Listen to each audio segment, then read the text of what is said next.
All right. Well, it's great to be back here, everyone. Since I've been up here last year, a lot of things have happened. We're now getting more active with our Intrigue Journal. We've been interviewing fascinating people every week. We've talked to Stanton Friedman several times, Bill Burns, Russell Targ, just to name a few of them. And so we've really expanded what it is we do at Intrigue Journal. And I believe more. I mean, I have a deeper conviction about intelligent life outside of this planet. And why? And one thing that seems to be a reoccurring message about why we're seeing alien activity more than ever, or the reports of it, is because the world is crazier than ever. And if ever there is a time when maybe a more intelligent life form needs to intervene to just try and keep the lid on this planet, it might be now. I mean, when I went to school, you didn't have to walk through metal detectors and the shootings that take place. And now when you go to sporting events, you get these guys sweeping you as you're walking into the place. Things are crazier than ever. And so it really is, I don't know, I mean, you hope that their intentions are good and maybe that they're not trying to take advantage of a situation, right? But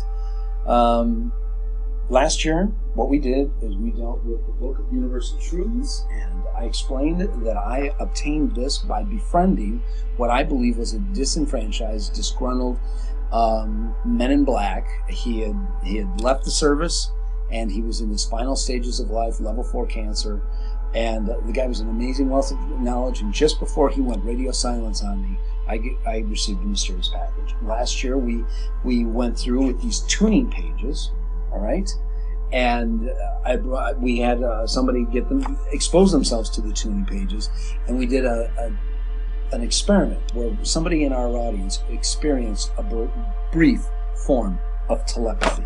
Well, today I'm wondering if maybe we can continue that with the tuning pages here, but I also want to show you that there was an artifact that was brought about during the one thing that I didn't mention last year, because I didn't know how to process it, was the fact that included in the package that I got with this was this. And I have no idea. I didn't know what this was. But then when you talk to Stanton Friedman, who was the first civilian investigator to go into Roswell, and some of the other notable authorities that I've talked to on the subject, this actually has some very similar characters to the I-beam that was discovered at Roswell. Now, I don't know if this is a facsimile, a replica, if it's the original thing. I wasn't given an explanation, all right? But this is where things get interesting. In talking to Peter Robbins this week, in fact, there was an incident in the UK, and it took place, 30 years ago. 4 witnesses walked up to a triangular-shaped spacecraft that was hovering there in the middle of the forest.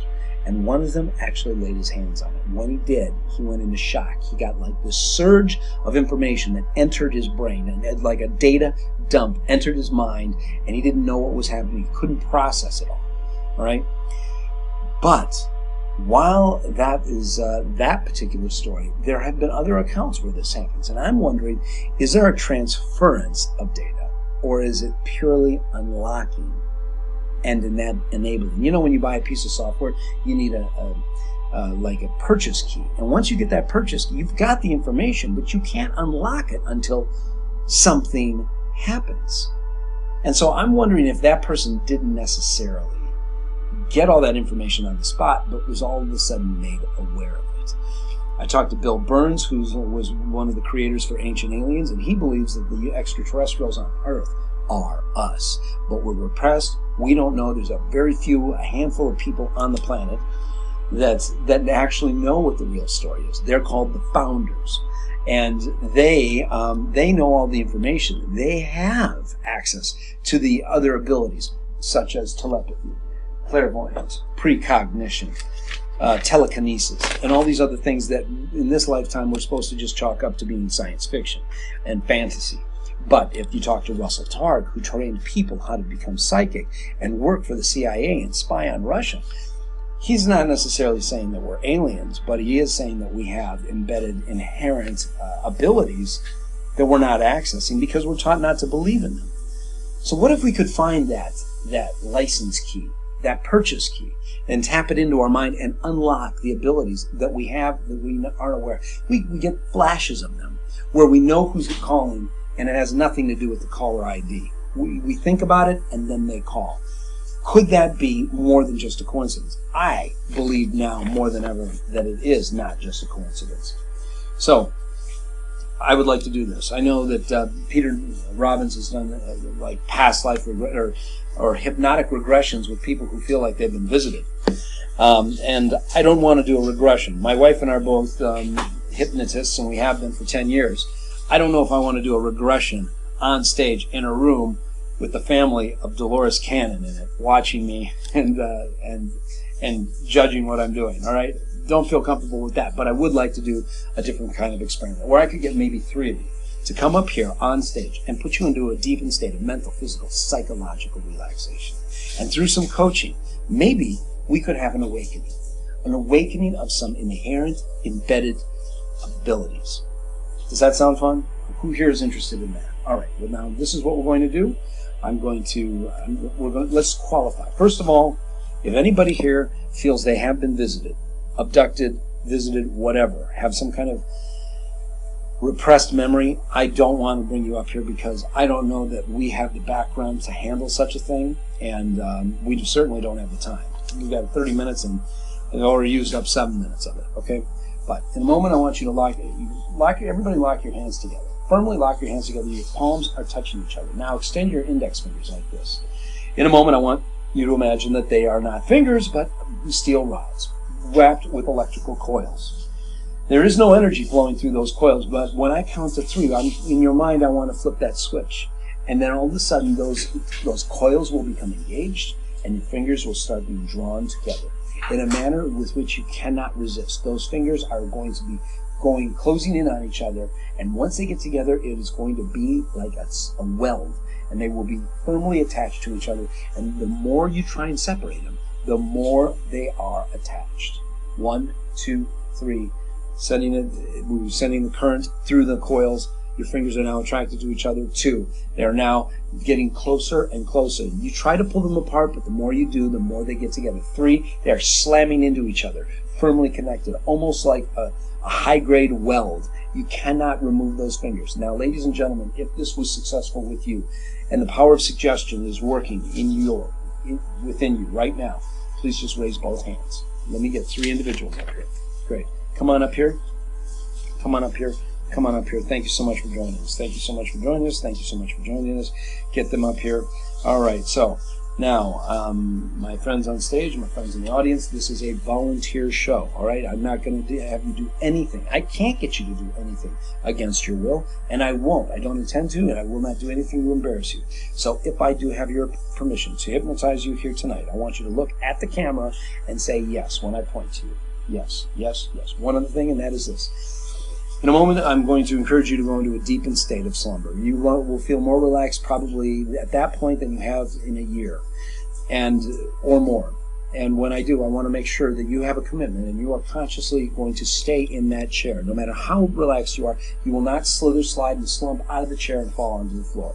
We're not here to get laughs. We're here to have an awakening. All right. So once again, when I point to you, I want you to look at the camera and say yes if you agree that you will not leave your chair unless it's instructed otherwise. Yes, yes, yes. Wonderful. Okay. Now let's go into the regression. All right. I'm going to count from 5 backwards to 1. As I do, you will become aware of the following. Take a deep breath in and exhale. 5, 4, 3, 2, 1. Total relaxation, total relaxation. Notice the floor, how it supports your feet. Feel the chair, how it supports you completely. Breathe in deeply. Notice how the oxygen, feel it entering your lungs and giving you life. 4, notice how your hands are resting very comfortably on your hands or knees. 1, while you are completely relaxed, you are in a transcended level of consciousness. We will now deal with some trigger points. In a moment, I may tap you with my pen. It will be light, very light, but if you feel it, I want you to point to where you feel the tap of the pen. All right? let's focus in on this. Each time we tap them with the Sharpie, in that way, okay, good, excellent, good, tapping them with the pen, all right. Let's do this again, and now I will be tapping you even lighter, okay? I will be tapping you with the pen as I show them the artifact. I will be tapping you with the pen, and when you feel that, what I need you to do is just point to where you feel the tap. If you feel any kind of a tap, any kind of phenomenon, and then it vanishes. And I look around, and then they point to their hand. And I go over there, listening to the sound of my voice, and only the sound of my voice. I now want you to go into a deepened state of slumber. You won't be bothered by me touching you, and every time I do touch you, in fact, you will feel more and more relaxed. You will not be bothered by anything I say or any other ambient noises. In fact, any noise that you hear until I give you a code word will only serve to make you more and more relaxed. The only way you will come out of this is if you hear the code word. I'm going to say it now so that you know what it is, but you will stay relaxed until the next time you hear it. And that code word is stardust. Take a deep breath in and relax even more. If I touch you in any way, you will become just that much more relaxed.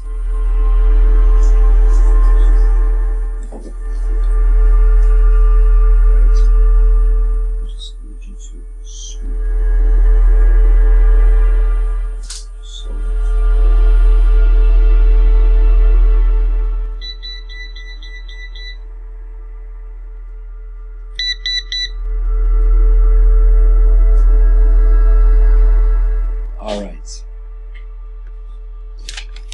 My friends on stage and my friends in the audience, listen to me carefully. Awaken every cell of your physical body. You might be endowed with many senses and abilities, and I want you to make yourself open to all possibilities. It is possible that you may possess the ability of telepathy, clairvoyance, precognition, telekinesis, or many others. Make yourself aware and make yourself open to any and all possibilities.